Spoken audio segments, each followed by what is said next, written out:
Hello everyone, Excel competition academy YouTube channel पर आपका स्वागत है। इस वीडियो में हम लोग बिहार ब्लॉक हॉर्टिकल्चर ऑफिसर यानी कि BHO का जो जीएस पेपर हुआ था 12 अगस्त 2024 को शिफ्ट 2 में, इसका कंप्लीट सोल्यूशन इस वीडियो में देखेंगे। शिफ्ट 1 में हिंदी का पेपर हुआ था जो कि क्वालिफाइंग नेचर का था, और 13 अगस्त को शिफ्ट 1 में हॉर्टिकल्चर साइंस का पेपर और शिफ्ट 2 में एग्रीकल्चरल साइंस का पेपर हुआ था। तो चलिए हम शुरू करते हैं जीएस पेपर 1 से। पहला क्वेश्चन है, 3 प्रकार के जलवायु क्षेत्र के संदर्भ में निम्नलिखित कथनों पर विचार कीजिए। पहला कथन दिया है कि ये दोनों गोलार्धों में 25 से 40 डिग्री अक्षांशों के बीच स्थित है। तो ये कथन बिल्कुल सही है। चीन तुल्य जलवायु जो है वो दोनों गोलार्धों उत्तरी और दक्षिणी गोलार्ध में महाद्वीप के पूर्वी भाग में 25 डिग्री से लेकर के 40 डिग्री अक्षांश के मध्य पाई जाती है। इसे उपोष्णकटिबंधीय आर्द्र जलवायु भी कहा जाता है। दूसरा है, इन प्रदेशों के पश्चिम में प्रायः शुष्क मरुस्थल पाए जाते हैं। तो ये कथन भी बिल्कुल सही है। इन अक्षांशों में महाद्वीपों के पश्चिमी किनारों पर शुष्क या गर्म मरुस्थल जैसे कि सहारा, अटाकामा, थार इत्यादि पाए जाते हैं, क्योंकि व्यापारिक पवनें जो हैं वो पूर्व से पश्चिम चलते हुए पश्चिम तक पहुँचते पहुँचते शुष्क हो जाती हैं। उनमें नमी की मात्रा खत्म हो जाती है, जिसकी वजह से वो वर्षा नहीं करा पाती। तीसरा है, इनके निकटवर्ती सागरीय भाग में ठंडी जलधाराएं प्रवाहित होती हैं। तो ये गलत है। इन प्रदेशों में खास करके महाद्वीपों के पूर्वी तटों के पास से गर्म जलधाराएं गुजरती हैं, जैसे कि गल्फ स्ट्रीम, कुरोशियो जलधारा, न कि ठंडी। तो ये गर्म धाराएं तटीय भागों में आर्द्रता और तापमान को बढ़ाती हैं। तो यहाँ पे ठंडी ना होके गर्म जलधारा होना चाहिए था। इन प्रदेशों में औसत वार्षिक वर्षा जो है 100 से 200 सेंटीमीटर तक होती है। तो ये भी गलत है। इस जलवायु क्षेत्र में औसत वार्षिक वर्षा मुख्य रूप से 75 से लेकर के 150 सेंटीमीटर के बीच होती है, और 100 से 200 सेंटीमीटर की जो निरंतर उच्च वर्षा मुख्य रूप से मानसूनी या भूमध्य रेखीय जलवायु का लक्षण है। तो राइट आंसर हमारा क्या हो जाएगा? 1 और 2 सही है, ऑप्शन डी हमारा राइट आंसर हो जाएगा। और इसका क्षेत्र विस्तार क्या है? 3 प्रकार के जलवायु का क्षेत्र जो है वो मध्य दक्षिण चीन, संयुक्त राज्य अमेरिका का दक्षिण पूर्वी भाग, दक्षिण ब्राज़ील, उरुग्वे और ऑस्ट्रेलिया का पूर्वी तट। अगला प्रश्न है, PVC किसका पॉलीमर है? Polyvinyl chloride. तो ये जो है विनाइल क्लोराइड का पॉलीमर है। राइट आंसर हो जाएगा ऑप्शन बी। PVC का फुल फॉर्म ही होता है पॉलीविनाइल क्लोराइड। ये जो PVC है ये विनाइल क्लोराइड मोनोमर के बहुलीकरण से बनता है। विनाइल क्लोराइड का जो फॉर्मूला होता है वो होता है C2H3Cl। इसका बहुत सारे अणु एक साथ मिल करके PVC बनाते हैं। बाकी जो यहाँ पे स्टायरिन दिया है तो इसके बहुलीकरण से पॉलीस्टायरिन बनता है, जिसका उपयोग थर्मोकोल, पैकेजिंग सामग्री और डिस्पोजेबल कप या प्लेट में बनाने में किया जाता है। कार्बोनेट्स, तो पॉलीकार्बोनेट एक मजबूत थर्मोप्लास्टिक है जिसका प्रयोग बुलेट प्रूफ कांच, CD और चश्मों के लेंस बनाने में होता है। और प्रोपेन, तो प्रोपेन एक संतृप्त हाइड्रोकार्बन है, खास करके LPG में इसका यूज होता है। अगला प्रश्न है कि निम्नलिखित में से कौन सा कथन सही है? पहला कथन है कि इलेक्ट्रोस्टैटिक बल एक गैर संपर्क बल है। तो ये कथन बिल्कुल सही है। इलेक्ट्रोस्टैटिक बल जो है स्थिर विद्युत बल इसको बोलते हैं हिंदी में। ये दो आवेशित वस्तुओं के बीच बिना भौतिक संपर्क के लगता है, इसलिए यह गैर संपर्क बल है। गैर संपर्क का मतलब बिना एक दूसरे को छुए। यदि मुझे यहाँ पे एक पत्थर रखा हुआ और इसे हटाने के लिए हमें फोर्स लगाना पड़ रहा है तो इसको बोलते हैं संपर्क बल। और गैर संपर्क बल का मतलब होता है कि मान लीजिए यहाँ पे चार्ज है Q पॉजिटिव, यहाँ पे चार्ज है Q नेगेटिव, तो इन दोनों के बीच में जो बल लगेगा वो बिना छुए लग रहा है, ये इलेक्ट्रोस्टैटिक फोर्स है, इसको बोलते हैं गैर संपर्क बल। तो पहला कथन हमारा सही हो जाएगा। दूसरा, चुंबक से वस्तुओं को उठाने की क्षमता संपर्क बल का उदाहरण है। तो ये गलत है। अभी मैंने कहा संपर्क बल नहीं, ये गैर संपर्क में आएगा, क्योंकि चुंबकीय बल भी एक गैर संपर्क बल है। जब चुंबक लोहे की कीलों या वस्तुओं को अपनी ओर आकर्षित करता है तो बिना स्पर्श किए खींच सकता है, इसलिए राइट आंसर हो जाएगा ऑप्शन, मतलब ये वाला तो गलत हो जाएगा हमारा। गुरुत्वाकर्षण बल एक गैर संपर्क बल है, तो ये सही है। गुरुत्वाकर्षण बल ब्रह्मांड के किन्हीं दो पिंडों के बीच बिना संपर्क के काम करता है, इसलिए ये भी एक गैर संपर्क बल है। जैसे कि मान लीजिए ये पृथ्वी है और ये चंद्रमा है, तो ये दोनों के बिना छुए ही चंद्रमा इस पे और पृथ्वी अपना एक दूसरे पे बल लगाते हैं, तो ये गैर संपर्क बल है। तो राइट आंसर हो जाएगा 1 और 3, ऑप्शन डी। अगला प्रश्न है, उत्तर भारत का पहला मानव डीएनए बैंक 30 जनवरी 2024 को कहाँ स्थापित किया गया था? तो ये करंट अफेयर का क्वेश्चन है। राइट आंसर हो जाएगा ऑप्शन बी, बनारस हिंदू विश्वविद्यालय में। अगला क्वेश्चन है, किसने कांग्रेस के लिए सुरक्षा बल शब्दावली का प्रयोग करके 1916 के यंग इंडिया में प्रकाशित लेख में किया था? तो ये लाला लाजपत राय ने किया था। राइट आंसर सी हो जाएगा। इन्होंने 1916 में अपनी पुस्तक यंग इंडिया पत्रिका में सुरक्षा बल का सिद्धांत प्रस्तुत करते हुए कहा था कि भारतीय राष्ट्रीय कांग्रेस लॉर्ड डफरिन के दिमाग की उपज थी ताकि अंग्रेजों के खिलाफ बढ़ते असंतोष को एक सुरक्षित निकास दिया जा सके। और अरविंद घोष, तो इन्होंने 1893 से 94 के बीच इंदु प्रकाश पत्र में न्यू लैम्प्स फॉर ओल्ड श्रृंखला लिख करके कांग्रेस की आलोचना की थी। और एनी बेसेंट ने 1917 में भारतीय राष्ट्रीय कांग्रेस की पहली महिला अध्यक्ष बनी थी। और इन्होंने न्यू इंडिया और कॉमनवेल्थ समाचार पत्रों का संपादन किया था। बाल गंगाधर तिलक ने एक फेमस स्टेटमेंट दिया था। इन्होंने कांग्रेस के अधिवेशन की आलोचना करते हुए कहा था कि यदि हम वर्ष में एक बार मेढक की तरह टर करेंगे तो हमें कुछ नहीं मिलेगा। अगला प्रश्न है, हाल ही में इटली में 13 से 15 जून 2024 तक आयोजित 50वें G7 शिखर सम्मेलन में निम्नलिखित में से किस मुद्दे पर चर्चा नहीं हुई है? तो राइट आंसर हो जाएगा ऑप्शन सी, संयुक्त राष्ट्र सुधार में। गाजा युद्ध पे चर्चा हुई है, यूक्रेन युद्ध पे हुआ था और जलवायु परिवर्तन पे हुआ था। इस पे चर्चा नहीं हुआ था। अगला प्रश्न है कि 17 मार्च 1980 को सोमवार था, तो 12 जुलाई 1980 को कौन सा दिन था? तो देखिए 1980 है ये एक लीप ईयर है, क्योंकि इसमें पूरा 4 से भाग चला जा रहा है। लेकिन मार्च से जुलाई की गणना में फरवरी हमारा बीत चुका है, इसलिए मार्च से जुलाई के दिनों की गणना करते समय हम लीप ईयर को काउंट करेंगे भी नहीं भी करेंगे तो चलेगा। तो मार्च में शेष कितना दिन है? अगर हम यहाँ से शुरू करें मार्च का शेष दिन, तो यह है 31 में से 17 घटाएंगे तो 14 दिन शेष है। ठीक है। और अप्रैल इसके बाद आएगा। अप्रैल में कितना दिन होगा? तो अप्रैल होता है 30 दिन का। उसके बाद मई आएगा। मई कितने दिन का होता है? 31 दिन का। उसके बाद जून होता है 30 दिन का। और उसके बाद जुलाई हमें 12 जुलाई तक का दिया है। सबको जोड़िए, 4 1 5 2 7 के 7 हासिल 7 होगा सिर्फ। 4 1 5 2 7 1 3 4 3 7 3 10 1 11 117 में हम क्या करेंगे? 7 से भाग दे देंगे। तो 7 एकम 7 बचा, 4 7 7 42 और ये कितना बचेगा? 5/7। यानी टोटल हमारे पास कितना विषम दिन बच रहा है? 5 बच रहा है। तो सोमवार से शुरू करना है हमें। सोमवार को 0 मान लेना है। उसके बाद मंगलवार 1, बुधवार, गुरुवार, शुक्रवार और शनिवार। तो 5वां दिन शनिवार होगा। राइट आंसर हो जाएगा ऑप्शन ए, शनिवार। अगला प्रश्न है कि किसी चलती बस के एकाएक रुक जाने पर उसमें बैठा यात्री आगे की दिशा में झुक जाते हैं। यह निम्न में न्यूटन के किस नियम पर आधारित है? तो ये न्यूटन के प्रथम नियम पर आधारित है। ऑप्शन डी हमारा राइट आंसर हो जाएगा। इसके अनुसार कोई वस्तु अपनी विरामावस्था या गति की अवस्था में परिवर्तन का विरोध करती है। तो जब बस रुकती है तो शरीर का जो निचला हिस्सा है वो बस के साथ रुक जाता है, लेकिन ऊपरी हिस्सा गति के जड़त्व के कारण आगे की ओर चलता रहता है और इसी कारण से हम आगे की ओर झुक जाते हैं। अगला प्रश्न है, संध्याकर नंदिन के रामचरित्र में केंद्रीय व्यक्ति कौन है? तो राइट आंसर हो जाएगा ऑप्शन ए, रामपाल। तो रामचरित्र जो है एक संस्कृत महाकाव्य है। इसके रचयिता पाल राजवंश के दरबारी कवि संध्याकर नंदी हैं। इस ग्रंथ की खासियत यह है कि इसमें श्लेष अलंकार के माध्यम से एक साथ 2 कहानियाँ चलती हैं, एक भगवान राम की और दूसरी पाल वंश के शासक रामपाल की। तो राइट आंसर हो जाएगा ऑप्शन ए।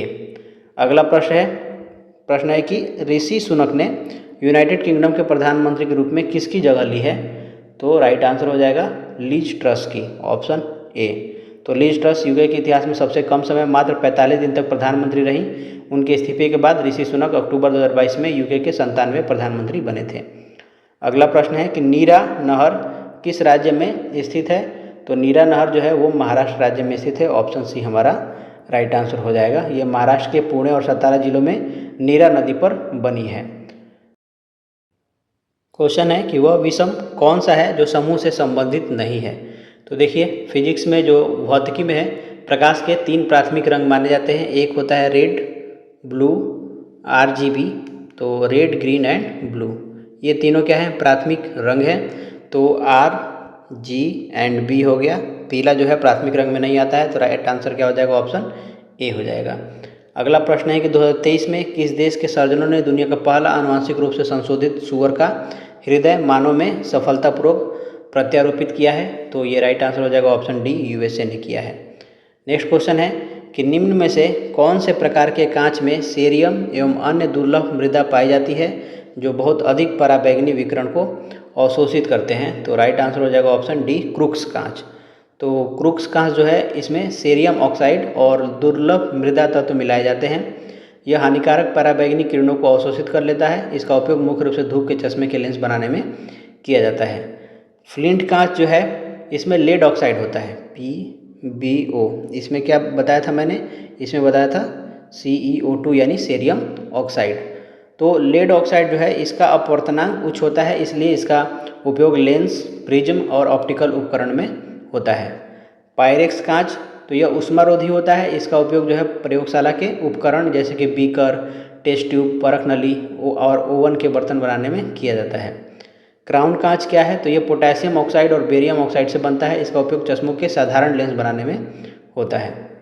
अगला प्रश्न है कि लोकसभा चुनाव 2024 से पहले अपने पद से इस्तीफा देने वाले चुनाव आयुक्त का नाम क्या है? तो ये है अरुण गोयल। राइट आंसर हो जाएगा ऑप्शन बी। इन्होंने मार्च 2024 में 18वीं लोकसभा चुनाव की तारीखों के ऐलान से ठीक पहले अपने अचानक से चुनाव आयुक्त के पद से इस्तीफा दे दिया था।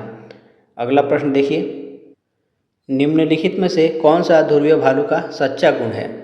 तो राइट आंसर हो जाएगा ऑप्शन ए, ये मांसाहारी है। ध्रुवीय भालू की सभी प्रजातियों में सबसे अधिक मांसाहारी होता है। इसका मुख्य आहार सील मछली की वसा और मांस है, क्योंकि आर्कटिक क्षेत्र में वनस्पति नहीं पाई जाती है। तो ना ही ये सर्वाहारी होगा, वनस्पति मिलता ही नहीं है, तो खाएगा क्या? मार्सुपियल मतलब जैसे कि कंगारू और कोआला जो होते हैं अपने बच्चों को पेट के पास बनी थैली में रखते हैं, तो उनको मार्सुपियल बोलते हैं। तो ध्रुवीय भालू मार्सुपियल नहीं होते हैं। और यहाँ पे दिया है शाकाहारी, तो शाकाहारी भी नहीं होगा। तो राइट आंसर हो जाएगा ऑप्शन ए। अगला प्रश्न है कि किस तिथि को संविधान सभा की पहली बैठक आयोजित की गई थी?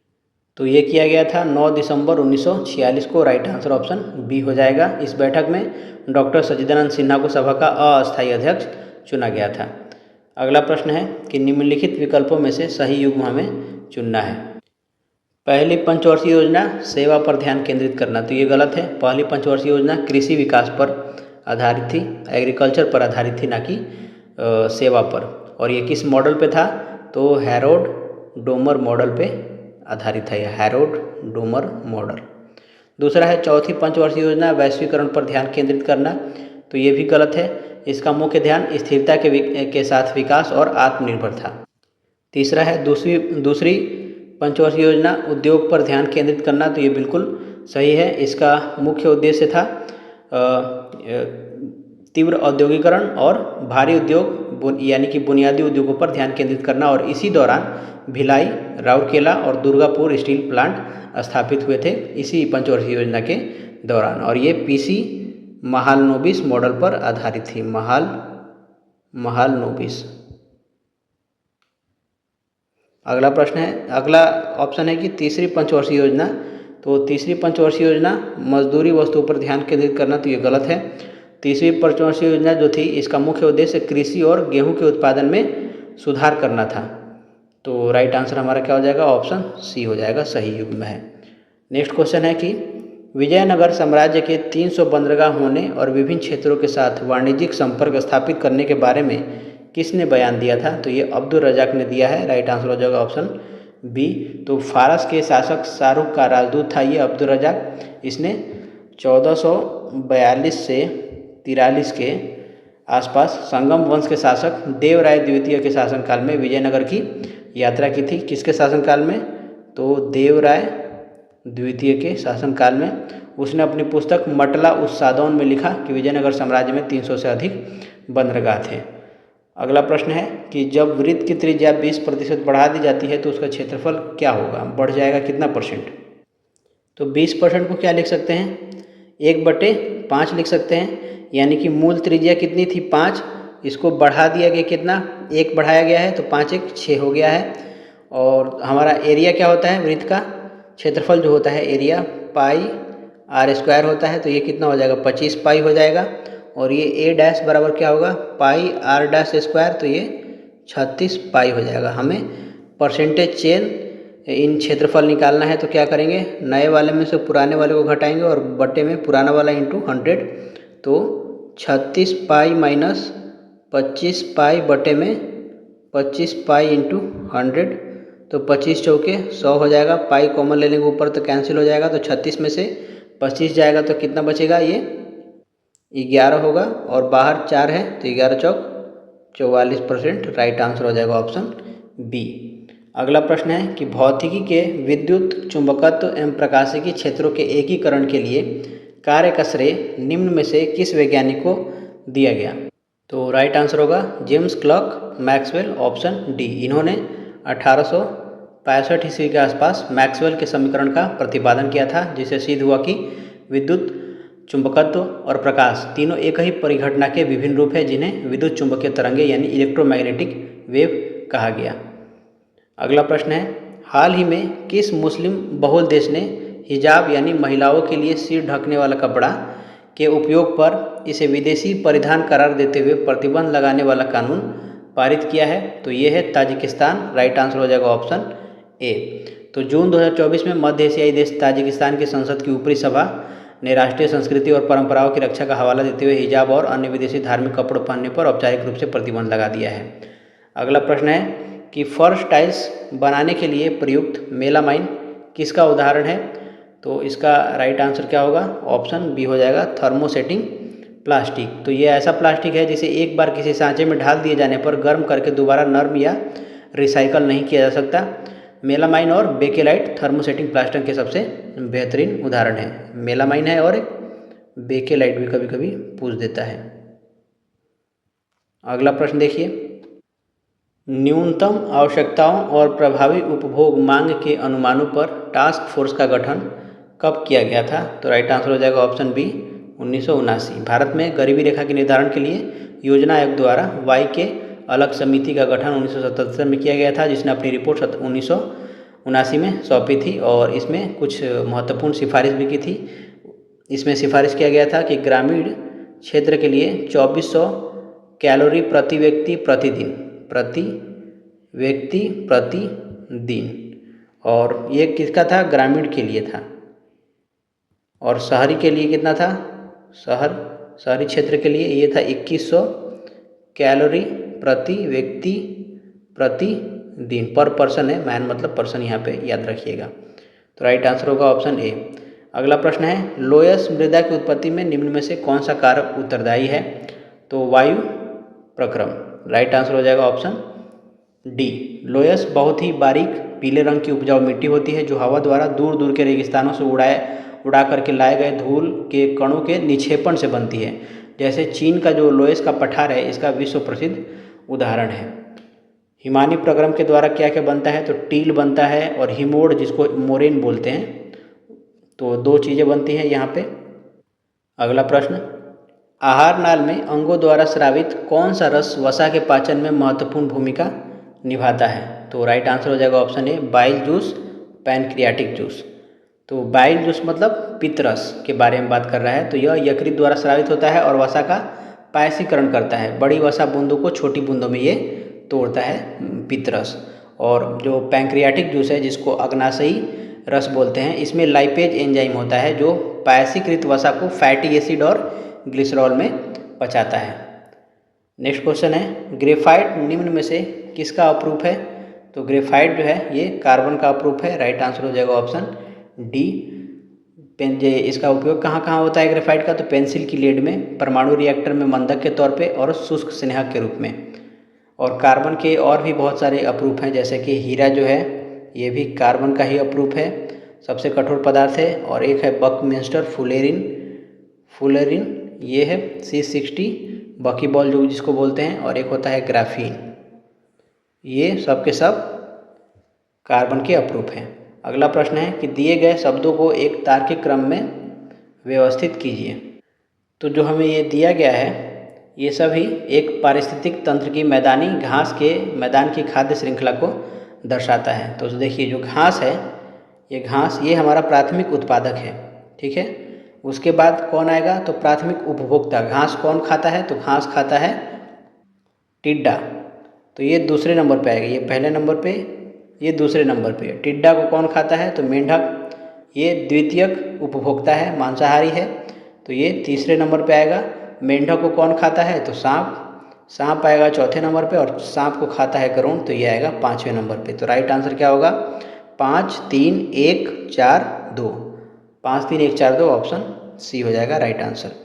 अगला प्रश्न, पादप उत्तक में डैश की कोशिका भित्ति सुबेरिन द्वारा स्कंदित होती है, जो उन्हें गैस और जल के अणुओं के लिए अभेद्य बनाती है। तो इसका राइट आंसर क्या होगा, इसका राइट आंसर होगा ऑप्शन बी कॉर्क। कॉर्क, इसको फेलेम भी बोलते हैं, फेलेम, फेलेम। तो पुराने पौधे या वृक्षों के तनों के बाहरी भाग में मृत कॉर्क कोशिकाएं पाई जाती हैं। इनकी दीवारों पर सुबेरिन नामक वसीय पदार्थ का जमाव होता है, जो इन्हें पानी और गैसों के आदान प्रदान के लिए अभेद्य बनाता है और आंतरिक भागों की सुरक्षा करता है। नेक्स्ट क्वेश्चन है, किसी भी ग्रह पर गुरुत्वाकर्षण के कारण त्वरण निम्न में से किससे प्रभावित नहीं होता है। तो गुरुत्वीय त्वरण का जो मैथमेटिकल फार्मूला होता है वो होता है G=Gm/r²। यहाँ पे G क्या है, तो ये सार्वत्रिक गुरुत्वाकर्षण नियतांक है। M जो है वो ग्रह का द्रव्यमान है, और R जो है ग्रह की त्रिज्या है। इसके साथ साथ ये भी ध्यान रखना है, M द्रव्यमान बराबर क्या होता है, मास बराबर वॉल्यूम इंटू डेंसिटी। डेंसिटी क्या है, घनत्व है, वॉल्यूम आयतन है। तो आयतन को कैसे लिखते हैं, 4/3 πr³ आयतन हो गया, और ये डेंसिटी हो गया। यानी कि m डायरेक्टली प्रोपोर्शनल हो गया हमारा किसके, r के और रो के, रो मतलब डेंसिटी के। तो अब इसको g यहाँ लेके आएंगे, तो g जो किसके समानुपाती होगा, तो ये r और रो के समानुपाती होगा। ठीक है, यहाँ पे एक्चुअली में ये r³ है, और r³ रो रखेंगे, बटे में r² है, तो कैंसिल आउट होकर g directly proportional to r rho आएगा। इसका मतलब जो ग्रह का घनत्व है, ग्रह का, तो ये ग्रह का जो घनत्व है इसके प्रभावित होता है त्वरण। गुरुत्वाकर्षण के कारण जो त्वरण है वो ग्रह के घनत्व पर प्रभावित होता है। ग्रह का द्रव्यमान पे ये भी प्रभावित होता है। यानी त्वरण जो है घनत्व, द्रव्यमान और त्रिज्या से प्रभावित होता है। लेकिन जो वस्तु का द्रव्यमान है, यहाँ पे वस्तु का मतलब ये वाला वस्तु का द्रव्यमान नहीं, जो जैसे मान लीजिए ये पृथ्वी है और कोई वस्तु यहाँ से गिर रही है, ये छोटा m है, तो इस वस्तु के द्रव्यमान पे जो g है हमारा निर्भर नहीं करता है, क्योंकि इस फॉर्मूले में कहीं पे भी छोटा m नहीं है। तो राइट आंसर क्या हो जाएगा, ऑप्शन सी हो जाएगा। क्वेश्चन है कि इंग्लैंड में स्थित पिनाइन नामक पर्वत श्रेणी के विस्तार की दिशा क्या है। तो ये उत्तर से लेकर के दक्षिण तक विस्तृत है। राइट आंसर हो जाएगा ऑप्शन डी। तो पिनाइन पर्वत जो है वो श्रृंखला ग्रेट ब्रिटेन की एक प्रमुख पर्वत माला है, जिसे इंग्लैंड की रीढ़ भी कहा जाता है। इसका विस्तार मुख्य रूप से उत्तर से दक्षिण दिशा में उत्तर पश्चिम इंग्लैंड से लेकर के डर्बीशायर तक है। अगला प्रश्न है, किस तिथि को बंगाल विभाजन की घोषणा की गई थी। घोषणा के बारे में बात कर रहा है, तो ये 19 जुलाई 1905 को की गई थी। राइट आंसर हो जाएगा ऑप्शन ए। तो भारत के जो तत्कालीन वायसराय थे लॉर्ड कर्जन, उसके द्वारा बंगाल विभाजन का औपचारिक प्रस्ताव 19 जुलाई 1905 को किया गया था, और 16 अक्टूबर 1905 को बंगाल विभाजन प्रभावी हुआ था। इफेक्टिव हुआ कब से, प्रभावी ये हुआ था 16 अक्टूबर से, और 19 जुलाई को ये घोषणा हुई थी। अगला प्रश्न है, पेमा खांडू ने हाल ही में अरुणाचल प्रदेश के मुख्यमंत्री के रूप में शपथ ली। तो ये लगातार उनका तीसरी बार था। राइट आंसर हो जाएगा ऑप्शन ए। जून 2024 में हुए विधानसभा चुनाव के बाद भाजपा नेता पेमा खांडू ने लगातार तीसरी बार यानी 2016 से लगातार अभी तक अरुणाचल प्रदेश के मुख्यमंत्री के रूप में शपथ ली है। इसके साथ साथ ये भी ध्यान रखना है कि अरुणाचल प्रदेश में विधानसभा की कुल सीटों की संख्या है 60। अगला प्रश्न है, नीचे दो कथन दिए गए हैं, एक को दावा के रूप में लेबल किया गया है और दूसरे को कारण के रूप में लेबल किया गया है। तो दावा है कि भारत ने सरकार का संसदीय स्वरूप अपनाया है। तो पहला कथन बिल्कुल सही है। दूसरा है कि राष्ट्रपति राज्य का नाम मात्र प्रमुख होता है, जबकि मंत्रिपरिषद प्रधानमंत्री की अध्यक्षता में ही वास्तविक कार्यपालिका होती है। तो उपयुक्त दो कथनों के संदर्भ में नीचे दिए गए कोड से सही उत्तर हमें चुनना है। तो पहला भी सही है और दूसरा भी सही है। संसदीय प्रणाली का जो मूल लक्षण ही होता है वो राज्य का एक नाम मात्र प्रमुख यानी राष्ट्रपति और एक वास्तविक कार्यपालिका प्रमुख यानी कि प्रधानमंत्री व मंत्रिपरिषद का होना है। चूँकि राष्ट्रपति मंत्रिपरिषद की सलाह से कार्य करता है और यही विशेषता भारत की व्यवस्था को संसदीय स्वरूप प्रदान करती है। तो जो आर है वो ए का सही कारण भी है, तो राइट आंसर हो जाएगा ऑप्शन बी। ए और आर दोनों सत्य हैं, लेकिन सॉरी बी नहीं डी हो जाएगा। ए और आर दोनों सत्य हैं और आर जो है ए का सही स्पष्टीकरण है। अगला प्रश्न है, सबसे बाह्य चक्र को कहा जाता है, इसमें बाह्य दल होते हैं, तो राइट आंसर हो जाएगा ऑप्शन डी कैलिक्स। कैलिक्स को बाह्य दल पुंज हिंदी में बोलते हैं। यह फूल का सबसे बाहरी चक्र होता है, इसकी व्यक्तिगत इकाइयों को बाह्य दल कहते हैं और यह कली की अवस्था में फूल की रक्षा करता है और आमतौर पर हरे रंग का होता है। अगला प्रश्न है कि प्रकाश तरंग निम्न में से किस प्रकार की तरंग है, तो इसका राइट आंसर हो जाएगा ऑप्शन ए अनुप्रस्थ तरंग है। तो अनुप्रस्थ तरंग किसको बोलते हैं, तो वैसे तरंगे जिनके माध्यम के कण तरंग संचरण की दिशा के लंबवत कंपन करते हैं। तो प्रकाश एक विद्युत चुंबकीय तरंग है, क्योंकि इसमें विद्युत और चुंबकीय क्षेत्र के कंपन तरंग के संचरण की दिशा के लंबवत होते हैं। तो राइट आंसर हो जाएगा ऑप्शन ए। अगला प्रश्न है कि क्षारीय धातु अच्छे अपचायक होते हैं, इसका अर्थ क्या है, तो इसका अर्थ है कि ये आसानी से इलेक्ट्रॉन खो देते हैं। तो राइट आंसर हो जाएगा ऑप्शन ए। तो क्षारीय धातुओं जैसे कि लिथियम, सोडियम, पोटेशियम, इनके बाह्य कोश में केवल एक इलेक्ट्रॉन होता है, 1s1 या ns1 कह सकते हैं, और इनकी आयनन ऊर्जा बहुत ही कम होती है, जिससे ये आसानी से इलेक्ट्रॉन त्याग कर ऑक्सीकृत हो जाते हैं। जो स्वयं आसानी से ऑक्सीकृत होते हैं वे प्रबल अपचायक कहलाते हैं, और इलेक्ट्रॉन ग्रहण करने वाले तत्व ऑक्सीकारक होते हैं, जैसे कि हैलोजन ग्रुप है। तो राइट आंसर इसका ए हो जाएगा। अगला प्रश्न है कि निम्नलिखित में से कौन सी 74वीं संवैधानिक संशोधन अधिनियम 1992 में प्रदान की गई 3 प्रकार की नगर पालिकाओं में से एक नहीं है। तो देखिए, नगर परिषद है, नगर पंचायत है और नगर निगम है। टाउन एरिया कमेटी इसमें नहीं आता है, तो राइट आंसर हमारा ऑप्शन हो जाएगा डी। यह स्वतंत्रता पूर्व और स्वतंत्रता के बाद एक पारंपरिक स्थानीय निकाय था, जिसे 74वें संशोधन के बाद समाप्त कर दिया गया, या यूँ कहें पुनर्गठित कर दिया गया। अगला प्रश्न है कि सोनहट कोयला खान किस राज्य में स्थित है, तो सोनहट कोयला क्षेत्र छत्तीसगढ़ के कोरिया और मनेन्द्रगढ़ चिरमिरी भरतपुर जिले में स्थित एक प्रमुख कोयला खनन क्षेत्र है। यह मध्य भारत कोयला क्षेत्र का एक हिस्सा है। अगला प्रश्न है कि सेंड्रोकोटस नाम की पहचान चंद्रगुप्त मौर्य के रूप में किसने की थी, राइट आंसर होगा sir William Jones, option A. तो इन्होंने 1793 में पहली बार यह सिद्ध किया कि यूनानी और रोमन ग्रंथों जैसे कि प्लूटार्क और एरियन में उल्लेखित सेंड्रोकोटस या एंड्रोकोटस कोई और नहीं बल्कि चंद्रगुप्त मौर्य ही है। जेम्स प्रिंसेप जो थे, इन्होंने 1837 में सम्राट अशोक के ब्राह्मी और खरोष्ठी लिपि के अभिलेखों को पहली बार सफलतापूर्वक पढ़ा था। और अलेक्जेंडर कनिंघम कौन थे, तो ये भारतीय पुरातत्व सर्वेक्षण के जनक थे। अगला प्रश्न है कि यादृच्छा चुने गए 600 लोगों पर किए गए एक सर्वेक्षण में यह पाया गया कि 180 केवल कार से काम पर जाते हैं, 120 केवल दोपहिया से काम पर जाते हैं और 40 दोनों तरीके का प्रयोग करते हैं, कभी कार से जाते हैं और कभी दोपहिया से। तो कितने लोग न तो कार से जाते हैं और ना ही दोपहिया से जाते हैं, इसको वेन डायग्राम से आसानी से बना सकते हैं। ये मान लेते हैं कार वाला है और ये दोपहिया वाला है, ये कार हो गया और ये बाइसिकल हो गया, ठीक है, दोपहिया। तो कह रहा है इसको बांट देते हैं ए, बी और सी में। तो ए क्या है, केवल कार से काम पर जाने वाले लोग हैं, यानी ए का मान दिया है हमें क्या 180 प्रश्न में। बी क्या है, तो दोनों तरीके का उपयोग करते हैं, कार से भी जाते हैं और दोपहिए से भी जाते हैं, तो बी का मान हमें क्वेश्चन में दिया है यहाँ पे 40। फिर सी क्या है, तो केवल दोपहिया यूज करने वाले हैं, इनकी संख्या 120 है। तीनों को जोड़ेंगे ए प्लस बी प्लस सी, तो 180 120 300 340 हो जाएगा। ये टोटल लोग कितने हैं 600, तो 600 में से 340 घटा देंगे तो कितना बचेगा 260 बचेगा, यानी 260 ऐसे हैं जो ना तो कार से जाते हैं और ना ही दोपहिया से। तो राइट आंसर डी हो जाएगा।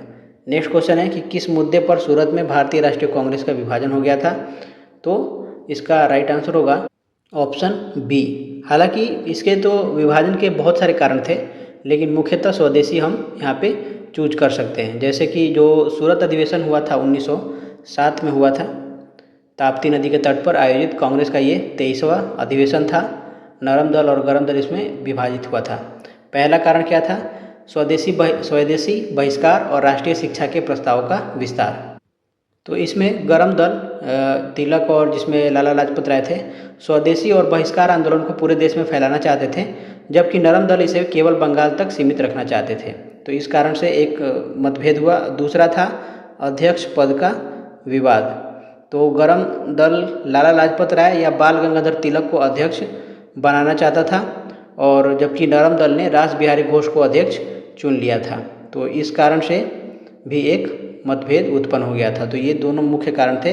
क्योंकि इसमें स्वदेशी मुख्यतः है, तो राइट आंसर हो जाएगा ऑप्शन बी। ध्यान रखना है कि ये 1905 के बंगाल विभाजन के बाद के परिणामों में से एक है, इसलिए स्वदेशी इसमें पहला है। स्वायत्तता बहुत ही बाद में आया था, अभी नहीं आया था। स्वायत्तता मतलब स्वराज। अगला प्रश्न है, परमाणु रिएक्टर में ईंधन के लिए किस तत्व का उपयोग किया जाता है? तो राइट आंसर हो जाएगा option A, uranium. Uranium 235, uranium 235 और प्लूटोनियम 239। इन दोनों का उपयोग नाभिकीय विखंडन द्वारा ऊर्जा उत्पन्न करने के लिए ईंधन के रूप में किया जाता है। जो ये कैडमियम है, कैडमियम और बोरॉन की छड़ों का उपयोग परमाणु रिएक्टर में नियंत्रक छड़ों के रूप में न्यूट्रॉन को अवशोषित करने के लिए किया जाता है। और ये जो ल्यूटेशियम है, यह एक दुर्लभ मृदा तत्व है जिसका उपयोग कैंसर उपचार में होता है। तो राइट आंसर हो जाएगा ऑप्शन ए।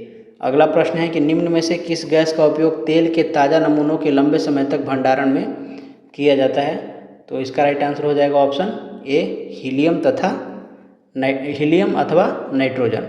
तो वसा और तेल खाद्य पदार्थ हवा में मौजूद ऑक्सीजन के संपर्क में आने पर ऑक्सीकृत होकर के विकृत गंधी हो जाते हैं, जिससे उनका स्वाद और गंध बदल जाता है। इसलिए हम हीलियम और नाइट्रोजन का प्रयोग करते हैं। अगला प्रश्न है कि हरित ऊर्जा का अर्थ क्या है? तो हरित ऊर्जा का अर्थ क्या है? पहला दिया है सौर ऊर्जा से उत्पादित बिजली, तो ये एक हरित ऊर्जा का उदाहरण है, बिल्कुल। दूसरा है थर्मल प्लांट से उत्पादित बिजली, तो ये गलत है, ये हरित ऊर्जा में नहीं आएगा, क्योंकि यह कोयला या गैस जैसे जीवाश्म ईंधनों को जला करके उत्पन्न होती है, जो कि CO2 और प्रदूषण फैलाती है, इसलिए ये हरित ऊर्जा नहीं है। भूतापीय से उत्पादित बिजली, तो ये हरित ऊर्जा है। भूतापीय मतलब जहाँ पे ज्वालामुखी वाले जो क्षेत्र हैं, जहाँ का जमीन बहुत ही गर्म है, वहाँ से, तो वो भी एक नवीकरणीय ऊर्जा का स्रोत ही है एक प्रकार से। पवन ऊर्जा से उत्पादित बिजली, तो ये भी हरित ऊर्जा में आएगा। तो राइट आंसर हो जाएगा 1, 3 और 4 ऑप्शन बी। नेक्स्ट क्वेश्चन है कि लूनी नदी के विषय में असत्य कथन क्या है? असत्य कथन के बारे में हमें बताना है। दिया है समापन साहनी दलदल में होता है, तो यह नदी कक्ष किरण में साहनी यानी कक्ष के दलदल में जाकर के विलुप्त हो जाती है, यानी अंतःस्थलीय अपवाह है इसका, तो ये कथन तो सत्य है। दूसरा है उद्गम स्थल गुरु शिखर, तो ये कथन असत्य है। लूनी नदी का उद्गम अजमेर के पास अरावली की नाग पहाड़ियों से होता है, न कि गुरु शिखर से। गुरु शिखर जो है वो अरावली की सबसे ऊंची चोटी है। तीसरा है सहायक नदियाँ सरस्वती, बूंदी, सुकड़ी और जवाई हैं, तो इसकी प्रमुख सहायक नदियाँ ये तीनों, इसके अलावा बांडी और गुहिया भी है, तो ये भी हमारा कथन सत्य है। कुल लंबाई 530 किलोमीटर है, तो ये भी सत्य है। तो राइट आंसर हो जाएगा ऑप्शन बी, असत्य कथन में।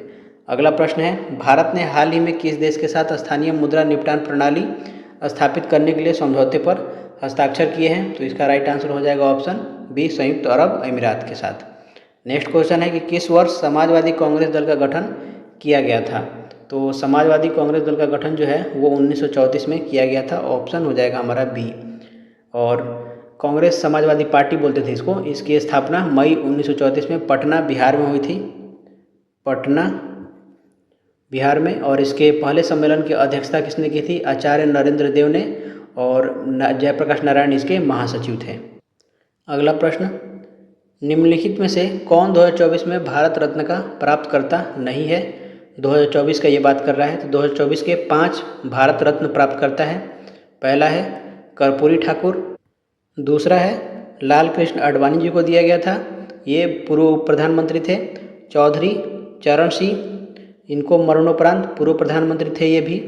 और उसके बाद PV नरसिम्हा राव, ये भी पूर्व प्रधानमंत्री थे। और उसके बाद MS स्वामीनाथन, ये हरित क्रांति के जनक थे, इनको भी मरणोपरांत दिया गया था। तो जो प्रणब मुखर्जी है इनको नहीं दिया गया था 2024 में। इनको दिया गया था कब? 2019 में दिया गया था। किसके साथ? तो नानाजी देशमुख और भूपेन हजारिका के साथ दिया गया था। अगला प्रश्न है कि निम्न में से कौन सा जीव त्वचा द्वारा श्वसन करता है? राइट आंसर हो जाएगा ऑप्शन बी, केंचुआ। केंचुआ अपनी नमी युक्त और पतली त्वचा के माध्यम से श्वसन करता है। वातावरण की ऑक्सीजन उसकी गीली त्वचा में मौजूद रक्त वाहिकाओं द्वारा अवशोषित हो जाती है और कार्बन डाइऑक्साइड बाहर निकल जाती है। अगला प्रश्न है कि मानव द्वारा निर्मित पहला सिंथेटिक फाइबर कौन था? तो इसका राइट आंसर क्या होगा? ये होगा नाइलॉन। ऑप्शन बी हमारा राइट आंसर होगा। यह मानव द्वारा बनाया गया पहला पूर्णतः संश्लेषित फाइबर था। इसे 1935 में वैलेस कैरोथर्स द्वारा डुपोंट प्रयोगशाला में विकसित किया गया था। रेयॉन जो है ये इसे कृत्रिम रेशा कहा जाता है, ये कृत्रिम है। नाइलॉन जो है प्राकृतिक है, मानव द्वारा ये नाइलॉन भी कृत्रिम ही है, लेकिन जो रेयॉन है ये प्राकृतिक लकड़ी के जो पल्प होता है, गुदा होता है, उससे बनता है, इसलिए इसे पूर्णतः सिंथेटिक नहीं माना जाता है। उसके बाद है टेरिकॉट, तो ये टेरिलिन और कॉटन का एक मिश्रित फाइबर है। और पॉलिएस्टर, तो यह एस्टर रसायनों की पुनरावृत्ति से बनने वाला संश्लेषित रेशा है, जैसे कि टेरिलिन। कोशिका नली में जल का स्तर निम्न में से किस परिस्थिति में न्यूनतम होगा? तो राइट आंसर हो जाएगा ऑप्शन सी, जब जल का तापक्रम 4 डिग्री सेल्सियस होगा तब ऐसा होगा। केशिका नली जो है इसमें द्रव का चढ़ना उसके पृष्ठ तनाव के समानुपाती और घनत्व के व्युत्क्रमानुपाती होता है। तो 4 डिग्री सेल्सियस पर जल का घनत्व सबसे अधिक होता है और आयतन सबसे कम होता है। तो जब घनत्व अधिकतम होगा तो जूरीन के नियम के हिसाब से केशिका नली में जल का स्तर न्यूनतम होगा। अगला प्रश्न है कि अनुक्रम में हमें इस लुप्त अक्षर को बताना है कि क्या होगा। W का क्या होता है? 23, T20, Q17, N14, H8, E5।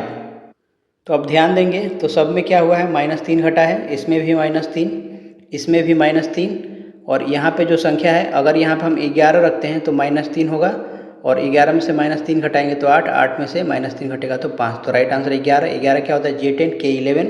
तो ऑप्शन बी हमारा राइट आंसर हो जाएगा। अगला प्रश्न है कि जल में कौन बंध पाया जाता है? तो हाइड्रोजन बंध पाया जाता है, ऑप्शन बी हो जाएगा। और अणुओं के बीच जो अणु होते हैं उनके भीतर ध्रुवीय सहसंयोजक बंध पाया जाता है, ये भी ध्यान रखना है।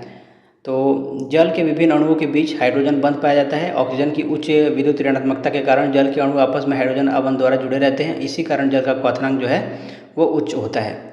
अगला प्रश्न है कि भारत में अंतर्राज्यीय परिषद स्थापित करने की शक्ति किसके पास है? तो इसका आंसर होगा भारत के राष्ट्रपति के पास है, ऑप्शन ए हो जाएगा। तो भारतीय संविधान के अनुच्छेद 263 के तहत राष्ट्रपति को यह अधिकार है कि यदि उन्हें लगे कि सार्वजनिक हित में ऐसा करना आवश्यक है तो वे आदेश द्वारा अंतर्राज्यीय परिषद का गठन कर सकते हैं।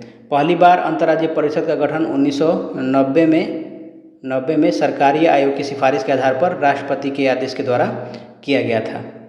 अगला प्रश्न है जून 2024 में किस यूरोपीय देश ने फिलिस्तीनी राज्य को मान्यता दी है?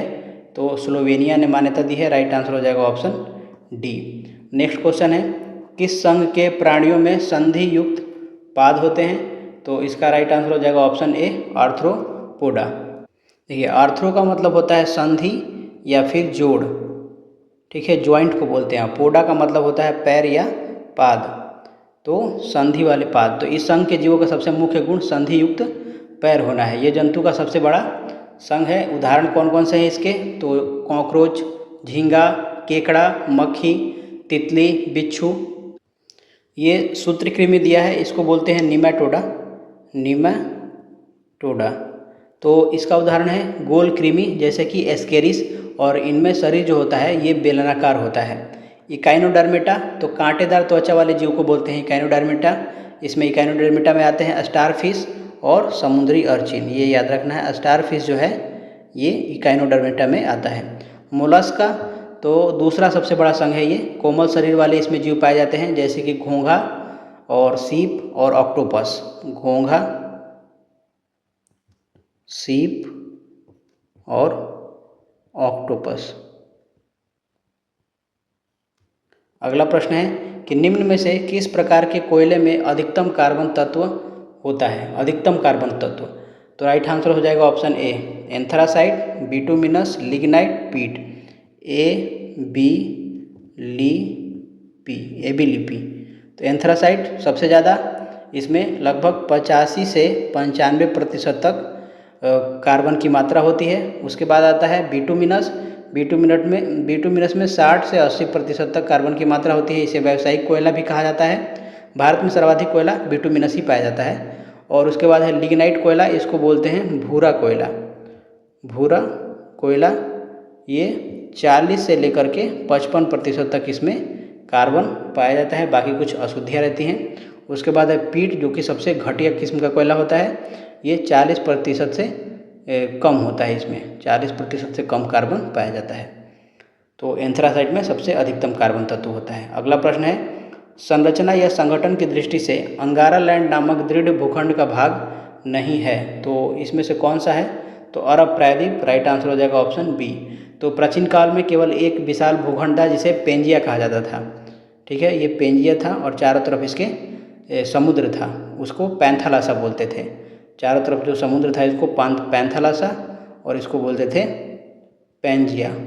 तो फिर इनके बीच में एक दरार आया और इसके अंदर जब पानी चला जाएगा तो देखिए ये वाला ऊपर वाला पार्ट बन गया, एक नीचे वाला पार्ट, और इसके अंदर आ गया पानी। इसको बोला गया टेथिस सागर। टेथिस सागर इसको बोला गया। और इसको बोला गया ऊपर वाले को अंगारा लैंड और इसको बोला गया गोंडवाना लैंड। गोंडवाना लैंड दक्षिणी भाग, उत्तरी भाग को अंगारा लैंड और दक्षिणी भाग को। तो उत्तरी भाग में कौन कौन आए? तो इसमें आया नॉर्थ अमेरिका, यूरोप आया, उसके बाद एशिया। भारत नहीं आया, भारत में एशिया है बट भारत को छोड़ करके। उसके बाद चीनी मैसिफ, उसके बाद रूसी चबूतरा जिसको साइबेरियन शील्ड भी बोला जाता है, साइबेरियन शील्ड। तो चीनी मैसिफ, साइबेरियन शील्ड और सार्डिनिया का जो पठार है, ये सभी किस में थे?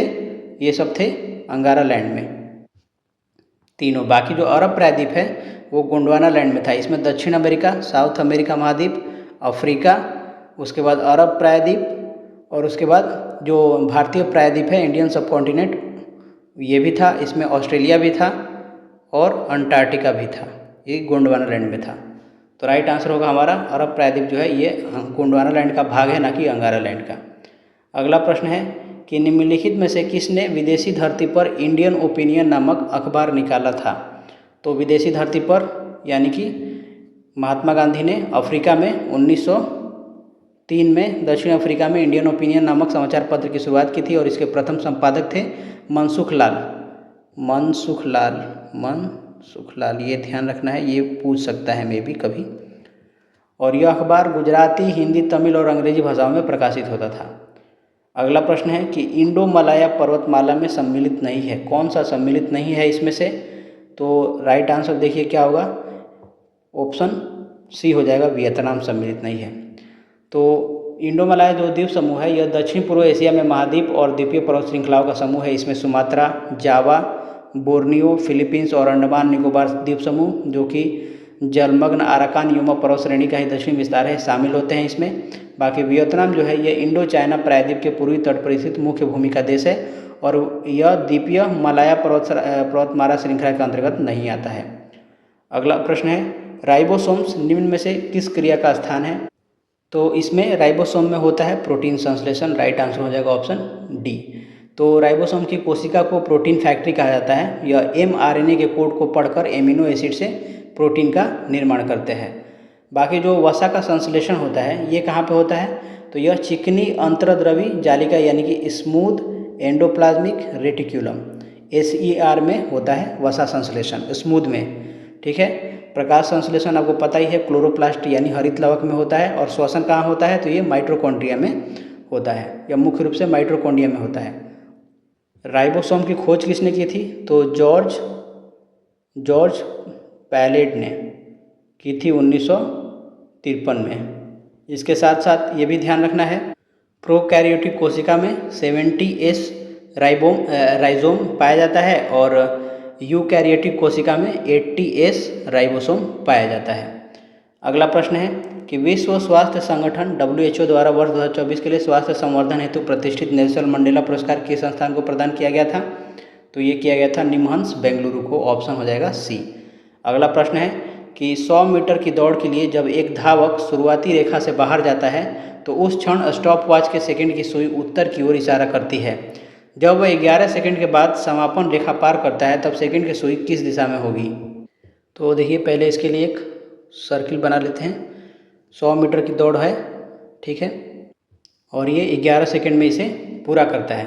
तो स्टॉप वॉच की सुई की घूर्णन पहले निकालेंगे। एक सेकंड की सुई जो है एक पूरे चक्कर यानी 60 सेकंड में कितना घूमती है, 360 डिग्री घूमती है। तो एक सेकंड में कितना घूमेगी, एक सेकंड में 360/60 यानी कि 6 डिग्री घूमेगी। सेकंड की सुई की बात हो रही है, ना कि मिनट की, ना कि घंटे की। तो 6 डिग्री दक्षिणावर्त यानी कि क्लॉकवाइज घूमेगी, ठीक है, क्लॉक वाइज घूमेगी। तो एक सेकंड में 6 डिग्री है तो 11 सेकंड बाद कितना होगा, 11 सेकंड बाद हो जाएगा 66 डिग्री, 66 डिग्री क्लॉकवाइज। अब देखिए दिशा की हमें गणना करनी है। तो प्रारंभ में सुई कहाँ थी, उत्तर की तरफ थी। तो उत्तर किधर है, तो इधर है। यहाँ पे हमारा सुई थी सेकंड की, स्टॉप वॉच की सुई ऐसे थी, यानी कि ये 0 डिग्री था, मान लेते हैं। अब क्या होगा, 11 सेकंड बाद यह उत्तर से पूर्व की ओर झुक जाएगी, क्योंकि क्लॉकवाइज कैसे, क्लॉक ऐसे चलता है, ठीक है। तो क्या होगा, ये कितना घूमी है, 11 सेकंड में, सॉरी ये 66 डिग्री है, ये 66 डिग्री है ना कि 60, 66 डिग्री घूमी है। तो देखिए ये ईस्ट है, ये ईस्ट है, ये एंगल कितना होता है, 90 डिग्री होता है। तो 66 कहीं कहीं यहाँ पे ऐसे आएगा, तो सुई जो है घूम के ऐसे आ गई है 66 डिग्री के पास, ठीक है। तो बचा कितना, 90 में से यदि आप 66 घटा देंगे तो बचेगा कितना, 24 डिग्री, यानी कि ये वाला कोण कितना हो जाएगा, 24 डिग्री, ये वाला हमारा है 66 डिग्री। तो राइट आंसर क्या होगा कि पूर्व के 24 डिग्री उत्तर, ये उत्तर के 24 डिग्री पूर्व जो दिया है उत्तर का, तो ये जो एंगल है ऐसे देखेंगे तो ये उत्तर की तरफ जा रहा है, कहाँ से, पूरब से। तो उत्तर के 24 डिग्री पूर्व, राइट आंसर हो जाएगा ऑप्शन बी। अगला प्रश्न है कि निम्नलिखित में से कौन सा कार्य केंद्रीय बैंक का नहीं है, नहीं है जो वो बताना है। पहला है जनता को बैंक सुविधाएं देना, तो यही वाला नहीं है, क्योंकि केंद्रीय बैंक जो है वो आम जनता के खाते नहीं खोलता है, जैसे कि रिजर्व बैंक ऑफ इंडिया, उसमें कोई अकाउंट नहीं खुल सकता अपना, और ना ही जनता को सीधे जमा या ऋण की सुविधा देता है। यह कार्य जो है वाणिज्यिक बैंक करते हैं, जैसे कि SBI है, PNB है, बैंक ऑफ बड़ौदा है, ये सब वाणिज्यिक बैंक का काम है। तो केंद्रीय बैंक क्या करता है कि वाणिज्यिक बैंकों को ऋण देता है, रेपो रेट का प्रबंधन करता है, और सरकार को भी बैंक की सुविधाएँ देता है, लेकिन आम जन को नहीं देता। तो राइट आंसर ए हो जाएगा। अगला प्रश्न है कि मनुष्य द्वारा सबसे पहले किस धातु का उपयोग किया गया था। तो इसका राइट आंसर क्या होगा, इसका राइट आंसर हो जाएगा ऑप्शन सी, तांबे का प्रयोग किया गया था। मानव सभ्यता द्वारा सबसे पहला खोजा गया ये और प्रयोग में लाया गया धातु तांबा था। प्राग ऐतिहासिक काल में पत्थरों के उपकरण के बाद जब धातु का प्रयोग शुरू हुआ तो उस काल को ताम्रपाषाण काल कहा जाता है, और ताम्रपाषाण काल तांबा के नाम पे ही पड़ा है। अगला प्रश्न है 1857 के विद्रोह के समय दिल्ली में कंपनी का राजनीतिक एजेंट कौन था। तो राजनीतिक एजेंट था साइमन फ्रेजर, ऑप्शन हो जाएगा ए। अगला प्रश्न है मनुष्य में केटल डिजीज किसके द्वारा संक्रमित होती है। तो ये एंथ्रेक्स के द्वारा होता है, राइट आंसर हो जाएगा ऑप्शन डी। एंथ्रेक्स क्या है, तो ये एक संक्रामक रोग है जो बैसिलस एंथ्रासिस नामक जीवाणु से होता है। यह मुख्य रूप से मवेशियों का रोग है जो दूषित पशु उत्पादों या सांस के माध्यम से मनुष्य में फैल सकता है। अगला प्रश्न है हाल ही में खोजा गया तामजा ब्लू होल जो दुनिया में सबसे गहरा पाया गया है कहाँ स्थित है। तो इसका राइट आंसर क्या होगा, इसका राइट आंसर होगा ऑप्शन डी, मेक्सिको में। तो चेतुमोल खाड़ी CHTUML, चेतुमल बे। तो चेतुमल खाड़ी मेक्सिको के तट पर स्थित तामजा ब्लू होल को दुनिया का सबसे गहरा सिंक होल यानी ब्लू होल घोषित किया गया है। इसकी जो गहराई है समुद्र तल से 420 मीटर से भी अधिक मापी गई है। इसके पहले चीन के दक्षिण चीन सागर स्थित ड्रैगन होल जो कि 301 मीटर को सबसे गहरा माना जाता था, अब ये नया हो गया है। अगला प्रश्न है कि निम्नलिखित में से कौन सा दस्तावेज आम बजट के साथ लोकसभा में प्रस्तुत नहीं किया जाता है। आम बजट के साथ, तो राइट आंसर होगा ऑप्शन बी, आर्थिक सर्वेक्षण। आर्थिक सर्वेक्षण जो है ये बजट के एक दिन पहले पेश किया जाता है। अगला प्रश्न है भारत की पहली स्वदेशी रूप से निर्मित हाइड्रोजन ईंधन सेल फेरी बोट जिसका उद्घाटन मार्च 24 में प्रधानमंत्री द्वारा किया गया किसके द्वारा विकसित की गई थी। तो इसका राइट आंसर हो जाएगा option C, Cochin shipyard limited. अगला प्रश्न है जवाहरलाल नेहरू द्वारा अपनी बेटी को लिखे गए पत्रों से युक्त कौन सा प्रकाशन है जो विभिन्न ऐतिहासिक घटनाओं और वैश्विक विकास के बारे में जानकारी प्रदान करता है? तो ये इसका राइट आंसर क्या हो जाएगा? ये होगा एक पिता से उसकी बेटी को पत्र, यानी letters from a father to his daughter. Option C हमारा राइट आंसर होगा। नेक्स्ट क्वेश्चन है, मूल विन्यास से विन्यास में परिवर्तन के अनुपात को क्या कहते हैं? तो मूल विन्यास से विन्यास में परिवर्तन, इसको बोलते हैं स्ट्रेन, यानी कि विकृति। तो राइट आंसर हो जाएगा ऑप्शन डी, स्ट्रेन इंग्लिश में बोलते हैं। तो स्ट्रेन का एक विमाहीन आकृति है, ठीक है। जो लोच है इसको प्रत्यास्थता यानी इलास्टिसिटी बोलते हैं, और तनाव यानी कि स्ट्रेस को बोलते हैं। अगला प्रश्न है, अकबर की पालक माँ का नाम क्या था? तो इसका नाम था महामनगा। महामनगा ऑप्शन सी हमारा राइट आंसर हो जाएगा। तो मुगल सम्राट अकबर की जो पालक माँ थी वो महामनगा थी। 1560 से 62 के दौरान शासन पर इनका अत्यधिक प्रभाव रहा था, जिस कारण से इस काल को पेटीकोट सरकार या अतका खेल कहा जाता था। इन्होंने दिल्ली में खैरुल मंजिल नामक मदरसा बनवाया था। अगला प्रश्न है, एक निश्चित कोड भाषा में गेम को बीटा डॉलर स्टार @ लिखा जाता है और बेड को #$ अल्फ़ा लिखा जाता है। उसी कोड भाषा में डेम को किस तरीके से लिखा जाता है? डेम में देखिए EAME जो वर्ड है ये इसके समान है, यानी जी वाला बीटा अगर हटा दें आप तो क्या बचेगा हमारे पास डेम के लिए? $, स्टार, @। अब बचा डी के लिए हम यहाँ से ले लेंगे। डी के लिए क्या है? अल्फ़ा है, तो अल्फ़ा डॉलर, तो अल्फ़ा डॉलर स्टार @ ऑप्शन हमारा ए हो जाएगा राइट आंसर। अगला प्रश्न है, भारत का प्रारंभिक इतिहास पुस्तक के लेखक कौन है? तो इसका राइट आंसर होगा option B, VA Smith. Bharat का प्रारंभिक इतिहास इस पुस्तक के लेखक हैं VA Smith, Vincent Arthur Smith. इन्होंने 1904 में the early history of India पुस्तक लिखी थी। यह प्राचीन भारत का पहला व्यवस्थित और क्रमबद्ध इतिहास माना जाता है। स्मिथ ने ही समुद्रगुप्त को भारत का नेपोलियन कहा था। निम्नलिखित में से कौन प्रत्यक्ष रूप से काकोरी ट्रेन कांड से संबंधित नहीं थे? तो राइट आंसर क्या होगा इसका? ऑप्शन ए हो जाएगा सुखदेव, क्योंकि सुखदेव जो थे ये लाहौर षड्यंत्र केस से संबंधित थे, न कि काकोरी ट्रेन डकैती से। ये लाहौर षड्यंत्र केस और सैंडर्स हत्याकांड से संबंधित थे। 23 मार्च 1931 को भगत सिंह और राजगुरु के साथ इन्हें फांसी दे दी गई थी। इनका काकोरी घटना से सीधा संबंध नहीं था। काकोरी ट्रेन कांड कब हुआ था? तो ये हुआ था 9 अगस्त को 1925 में। हिंदुस्तान रिपब्लिकन एसोसिएशन यानी HRA के क्रांतिकारियों द्वारा काकोरी, जो कि लखनऊ के पास स्थित है, वहाँ सरकारी खजाना लूटा गया था। इसमें थे रोशन सिंह, राजेंद्र लाहिड़ी, अशफाक उल्ला खां और राम प्रसाद बिस्मिल। अगला प्रश्न है कि जब सल्फर को रबर के साथ गर्म किया जाता है तो इस प्रक्रिया को सामान्यतः क्या कहते हैं? तो इस प्रक्रिया को कहते हैं वल्कनाइजेशन। राइट आंसर हो जाएगा ऑप्शन ए। तो प्राकृतिक रबर को सल्फर यानी गंधक के साथ लगभग 373 केल्विन से लेकर के 415 केल्विन ताप पर गर्म करने की प्रक्रिया को वल्कनाइजेशन कहते हैं। इसमें रबर की कठोरता, प्रत्यास्थता और स्थायित्व बढ़ जाता है, और इसकी खोज जो है चारोन गुडियर ने 1839 में की थी। अगला प्रश्न है, विद्युत धारा का पता लगाने के लिए उपयोग करने वाला उपकरण कौन है? तो ये है गैल्वानोमीटर। राइट आंसर हो जाएगा ऑप्शन डी। और एक होता है एमीटर। तो एमीटर जो है ये परिपथ में बहने वाली धारा का परिमाण मापने के लिए उपयोग किया जाता है। अल्टीमीटर क्या है? तो ये विमानों में ऊंचाई मापने के लिए प्रयुक्त होता है। ऊंचाई मापने के लिए प्रयुक्त होता है अल्टीमीटर। ट्यूब टेस्टर क्या है? तो ट्यूब टेस्टर जो है तो ये वैक्यूम ट्यूब से रिलेटेड है। और जो फैथोमीटर है ये समुद्र की गहराई मापने का यंत्र है। ध्वनिक तरंगों के आधार पर ये काम करता है। नेक्स्ट क्वेश्चन, स्वर्ण क्रांति किससे संबंधित है? तो जो गोल्डन रिवोल्यूशन है यह शहद और बागवानी से संबंधित है। शहद पीला कलर का होता है सामान्यतः, हालांकि सफ़ेद भी होता है, बट पीला कलर होता है, तो उससे आप याद रख सकते हैं स्वर्ण क्रांति। इसका संबंध बागवानी फसलों और शहद उत्पादन को बढ़ावा देने से है। भारत में निरपख तुतेज जो है उनको स्वर्ण क्रांति का जनक माना जाता है। किसको? निरपख तुतेज।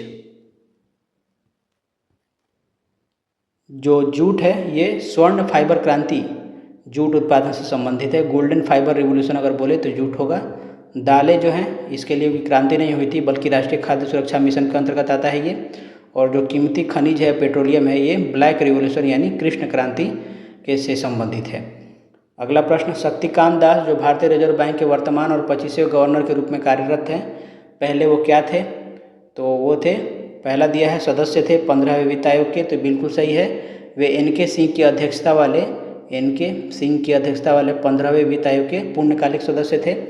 भारत के G20 शेरपा, तो उन्होंने अर्जेंटीना में आयोजित G20 शिखर सम्मेलन में भारत के शेरपा के रूप में कार्य किया था। ये भी पहले इसमें शामिल थे। सचिव थे राजस्व विभाग और आर्थिक मामलों के विभाग के, तो वे वित्त मंत्रालय में राजस्व सचिव और आर्थिक मामलों के सचिव दोनों पद पर रह चुके थे। उपयुक्त सभी, तो राइट आंसर हो जाएगा ऑप्शन डी। अगला प्रश्न है, 1906 में मुस्लिम लीग की स्थापना में किसने ब्रिटिश और प्रतिनिधि मंडल के बीच मध्यस्थ की भूमिका निभाई थी? तो ये निभाई थी आर्चबोल्ड ने, WAJ आर्चबोल्ड। ऑप्शन डी हो जाएगा हमारा राइट आंसर। नेक्स्ट क्वेश्चन है, 2023 में होयसला के पवित्र समूह को प्रतिष्ठित सूची में जगह मिलने के साथ भारत में यूनेस्को विश्व धरोहर स्थलों की संख्या बढ़कर के कितनी हो गई है? तो ये हो गई है 42। राइट आंसर हो जाएगा ऑप्शन ए।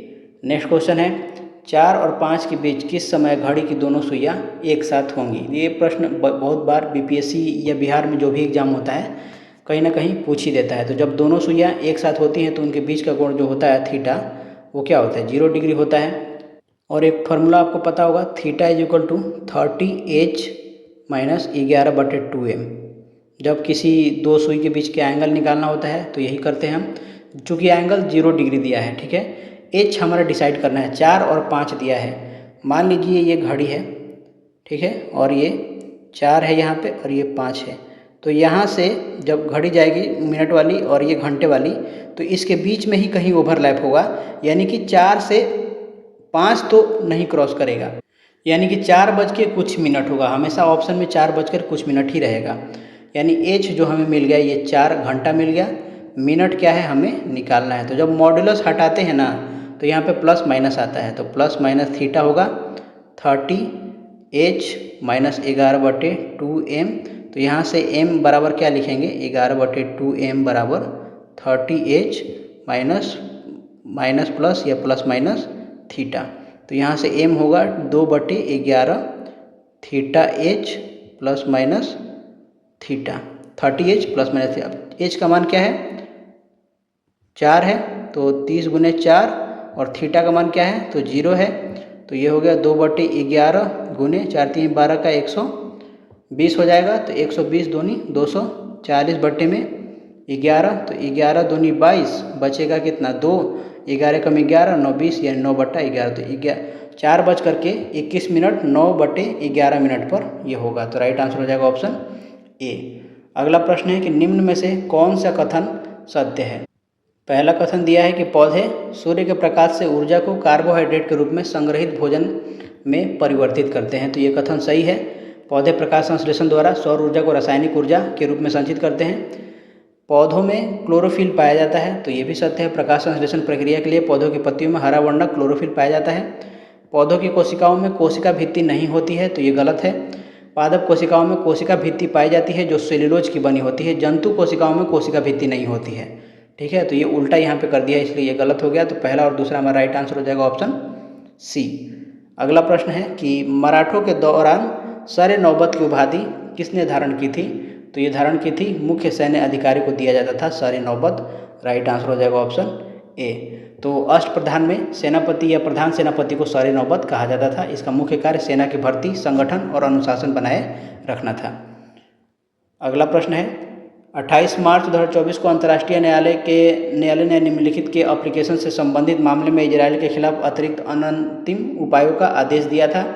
तो इसका राइट आंसर होगा ऑप्शन बी, 1948 के नरसंहार कन्वेंशन से। अगला प्रश्न है अक्टूबर 1937 में वर्धा सम्मेलन में किस शैक्षिक दृष्टिकोण का समर्थन किया गया था? तो इसका राइट आंसर हो जाएगा ऑप्शन ए, व्यवहारिक शारीरिक श्रम के साथ एकीकृत स्थानीय भाषाओं में शिक्षा की वकालत। मेन ये है, स्थानीय भाषाओं में शिक्षा की वकालत का समर्थन। क्वेश्चन है कि निम्न में से किस भारतीय राज्य में तराई मृदा नहीं है? तो राइट आंसर हो जाएगा ऑप्शन डी, पंजाब। पंजाब राज्य में तराई मृदा नहीं पाई जाती है। पंजाब की मिट्टी मुख्य रूप से जलोढ़ प्रकार की है, जबकि तराई क्षेत्र शिवालिक पहाड़ियों के ठीक दक्षिण में उत्तराखंड, उत्तर प्रदेश और हिमाचल प्रदेश के कुछ हिस्सों में विस्तृत है। तो राइट आंसर डी हो जाएगा। अगला प्रश्न है 18वीं लोकसभा के लिए प्रोटेम स्पीकर के रूप में किसे चुना गया है? तो ये भर्तृहरि महताब को चुना गया है। राइट आंसर ऑप्शन सी हो जाएगा। जून 2024 में राष्ट्रपति द्रौपदी मुर्मू ने कटक से 7 बार के भाजपा सांसद भर्तृहरि महताब को 18वीं लोकसभा का प्रोटेम स्पीकर नियुक्त किया था। प्रोटेम स्पीकर का कार्य क्या होता है? तो नए चुने गए सांसदों को शपथ दिलाना और नए लोकसभा अध्यक्ष का चुनाव कराना। अगला प्रश्न है कि निम्नलिखित में से कौन सी श्रेणियां उस निर्वाचक मंडल का हिस्सा नहीं है जो भारत के राष्ट्रपति के चुनाव में भाग लेते हैं? पहला ऑप्शन है केवल राज्यसभा के मनोनीत सदस्य, तो ये निर्वाचक मंडल का हिस्सा नहीं है। ध्यान रखना है हिस्सा नहीं है वही पूछ रहा है, यानी कि ऑप्शन 1 को हम काउंट करेंगे। संसद के दोनों सदनों के मनोनीत सदस्य, तो ये भी इसको भी काउंट करेंगे, ये भी निर्वाचक मंडल का हिस्सा नहीं है। राज्य विधानसभाओं के मनोनीत सदस्य, तो ये भी जो है काउंट करेंगे, ये भी निर्वाचक मंडल का हिस्सा नहीं है। और राज्य विधान परिषद के सदस्य, तो ये भी निर्वाचक मंडल का हिस्सा नहीं है। तो राइट आंसर हमारा हो जाएगा 1, 2, 3 एंड 4 ऑप्शन सी। तो निर्वाचक मंडल में होता कौन कौन है? तो पहला संसद के दोनों सदनों के निर्वाचित सदस्य, फिर दूसरा राज्यों के विधानसभाओं के निर्वाचित सदस्य, और तीसरा दिल्ली और पुदुचेरी तथा जम्मू कश्मीर जो यूटी है उनकी विधानसभाओं के निर्वाचित सदस्य। ध्यान देना है निर्वाचित सदस्य ही निर्वाचक मंडल में शामिल होता है, लेकिन जब उन पे महाभियोग लगेगा तो उस समय ये लोग शामिल हो जाते हैं। अगला प्रश्न है अंतर्राष्ट्रीय आपराधिक न्यायालय के अभियोक्ता ने 20 मई 2024 को निम्नलिखित में से किसके विरुद्ध गिरफ्तारी वारंट का अनुरोध किया था? तो राइट आंसर होगा पहला गाजा पट्टी में हमास के प्रमुख याह्या सिनवार, इजराइल के रक्षा मंत्री युवाव गैलेंट और इजराइल के प्रधानमंत्री बेंजामिन नेतन्याहू। तो राइट आंसर हो जाएगा ऑप्शन डी उपयुक्त सभी। नेक्स्ट क्वेश्चन है कि प्रश्न चिन्ह को हटाकर श्रृंखला पूर्ण कीजिए। तो देखिए A1 होता है C3E5, F6 H8 J10, L12 N14 P16। तो 1 5 6 6 6 12, तो 12 7 क्या होना चाहिए? 19 आना चाहिए यहाँ पे। इसमें अंतर है +5 का, इसमें अंतर है +6 का, तो यहाँ +7 का होना चाहिए। तो 12 7 19 हो गया। फिर इनके बीच में देखिए 1 3 5 यानी 2 2 का अंतर है, 6 8 10 2 2 का अंतर है, 12 14 16 2 2 का अंतर है। तो 19 2 21, 21 2 23 का अंतर होना चाहिए। तो 19 किसका होता है? S का, T20 U 21 V 22 W 23। तो SUW राइट आंसर हो जाएगा ऑप्शन सी। अगला प्रश्न है कि विंध्यन क्रम की चट्टान समूह में सम्मिलित नहीं है, तो क्या सम्मिलित नहीं है? तो राइट आंसर हो जाएगा ऑप्शन सी फ्लैग स्टोन सम्मिलित नहीं है। बाकी चूना पत्थर, सेल और बलुआ पत्थर ये तीनों ही सम्मिलित हैं। फ्लैग स्टोन ये विंध्यन समूह में सजावटी पट्टियाँ भी निकाली जाती हैं, हालांकि फ्लैग स्टोन उसी को बोलते हैं, लेकिन मूलभूत भूवैज्ञानिक वर्गीकरण में अगर आप देखेंगे तो ये सेल, चूना पत्थर और बलुआ पत्थर के 3 बड़े भागों में ही बटा हुआ है। अगला प्रश्न है नूह सिपहिर की काव्य रचना मुख्य रूप से किस ऐतिहासिक व्यक्ति पर केंद्रित है? तो ये मुबारक शाह खिलजी पर केंद्रित है। राइट आंसर हो जाएगा ऑप्शन ए। अगला प्रश्न है कि निम्नलिखित में से कौन सा युग्म सही सुमेलित नहीं है? पहला दिया है advocate of India MN Sen, तो ये जो है बॉम्बे से प्रकाशित होता था, तो ये बिल्कुल सही है, इसके संपादक MN सेन थे। हिंदुस्तानी, तो इसके संपादक थे दादा भाई नौरोजी जो दिया है ये गलत है। इसके संपादक दादा भाई नौरोजी नहीं थे, बल्कि दादा भाई नौरोजी रफ्त गुफ्तार और वॉइस ऑफ इंडिया थे।